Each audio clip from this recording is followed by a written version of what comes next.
Yeah, you get married, and you get married again. What does that mean exactly?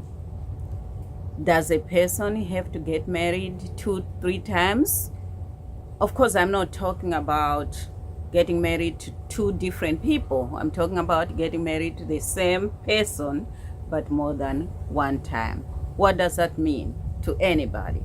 Well, that's what the topic we are going to discuss about today. We are going to talk about getting married more than one time to the same person. Well, so before we go any further, my name is Elece. I'm the owner of the Vision Production. I'm the author, speaker, poet, and if you are interested in that information, the link is below. And today we are going to dive into the topic of cultures in marriage. This is what I focus about on this channel. I talk about cultures, traditions, lifestyle, particularly about me living in America and as a native of Zimbabwe. I talk about those cultures in between. So today is the topic about marriage in different cultures. And I'm not going to go through the world cultures. I'm just going to focus on Zimbabwe and also the Western world, meaning America, where I am right now. So the marriages that we have, how is it conducted in different cultures? So this is my personal experience, my personal story. I end up have to get married not once, not twice, but 3 times. And how did that happen? I got married first. It was in the church. It was known. It was authentic. Actually, until today, I address myself in many cases as the date of my marriage, because that's, to me, in front of God and everything. So I honor that. Somehow we did not get our marriage certificates, but that's not all.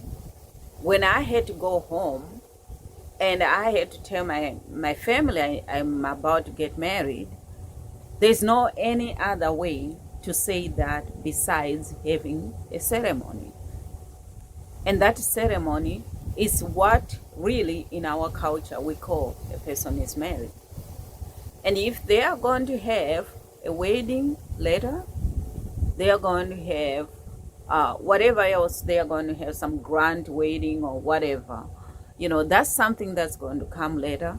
But to us, we actually first acknowledge that a person is married when they do the traditional ceremony of getting married. And what does that mean? It means your husband have to come with the bride price. And in this marriage, it's a time where the husband's family and your family get to meet. So whoever is the representative of your husband's family and the wife's family, they have to meet for the first time. And there's going to be some agreements about this bride price. There is going to be some negotiations that goes on there about the bride price. So bride price is not something that people just say, oh, I want that and that's it. I mean, if it goes like that, that's fine. But people, they negotiate. Well, we can't really do that. How about this? And usually bride price also is done in different increments. Depending on a person's situation, sometimes the bride price can be paid all at once. And sometimes a person cannot afford it, then they can do in increments. And bride price is not just a one thing. It's like it's itemized, actually. There is cows, because a long time ago they used to use cows or animals that people have, or grain, or different things that they have. So cows was one of it that they use during that time. So and usually the cows will go to the father. And then they have like a dress for the mother. Then they have other itemized situations that they have groceries and this and that, different things, because they say when now a son-in-law comes into the home, they have to eat. It's like symbolic. It's not like if you don't have it, they can't feed you. It's all these things are like kind of everything is symbolic in so many ways. Because I have heard some people, actually this also happened to me. I have heard some people who felt as if bride price is like you are buying someone.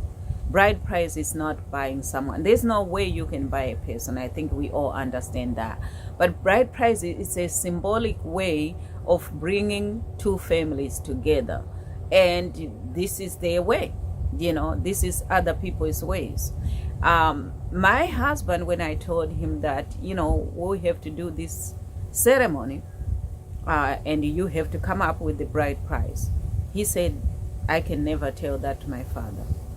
And I felt very offended, actually. I felt something is not right here, because how can you not tell your father when the father is the most important person to this ceremony? Because a long time ago, when a young boy wants, or a man wants to get married, usually they hadn't acquired all the animals and this and that, but the father had those things. And usually the father helps the son to get married. That's the way normally it was. So for the father not to be included in the whole ceremony was like, what is that? Because he is the main person. He is the person actually who is marrying for his son. He's doing his, bringing all this for his son. So how can he not be a part of this? By not telling him means he's not a part. So to me it was very it was hard to take.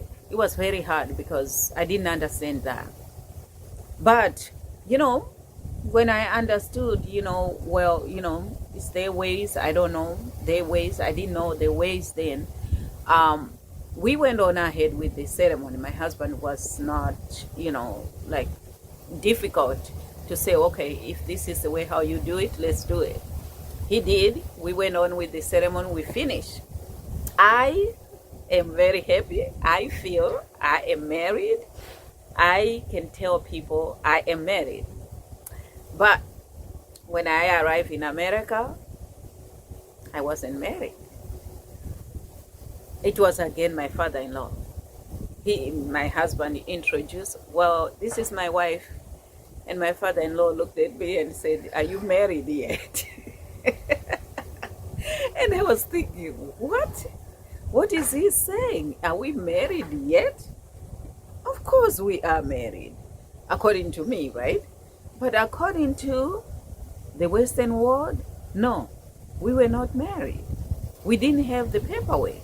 We didn't go to the courthouse. We were not married, period. That's the way it was. I felt again offended, because to me and my family, I am married. And that's why my family were okay with me taking me to the airport and coming to America, because they say she is going to join her husband. It wasn't going to join a boyfriend or anything. It was going to join her husband, and they could do that with all their heart, happy to do that. But when I came here, I wasn't married. We were not married, period. So we had to go to the courthouse, right? And get married again and get the papers. And now we are acknowledged as a married couple now, here. Whether I had done this, I came to America first, let's say, or I was in America, I get married, I go and get my paperwork. I could never tell my father either. So it was the same thing. I could not tell my father I'm married. No way. No way, 100% no way. I could not tell him. So the same way, because to them, how were you married without us? How were you married without us getting the bride price, how were you married, all these questions will come in place. So still I wouldn't be considered married either. So whether this was done or whether this was done, none of the families were going to see us as married. So in order for us to put all this together, we had to get married there, we had to get married over here. Whether these ones, they say that one was a marriage or not, it doesn't matter. Whether those ones, they say that's a marriage or not, it doesn't matter.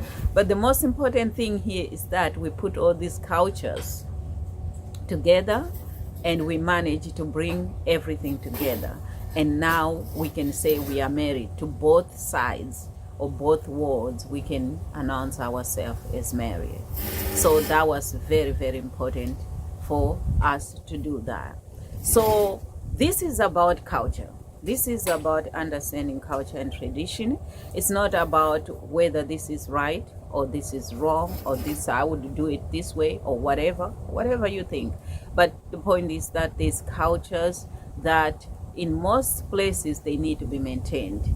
And if sometimes you are not willingly to maintain those cultures, it's better to stay in your culture, because otherwise nothing will really work anyway, So, if you are not willing to bend down with what you believe is the right thing to do, then, and if you are not willing to respect other people's culture, then, it's not worth it to suffer, because it's going to just be a suffering thing, So I think this is all I have today for you about the cultures of marriage in different parts of the world.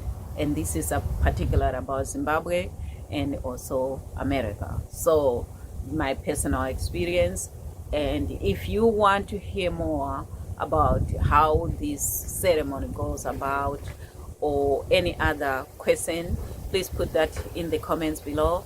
And don't forget to subscribe, ring the notification bell, and also share if this information you find it valuable. You can find it valuable to others. If you are interested, maybe someone else is interested too.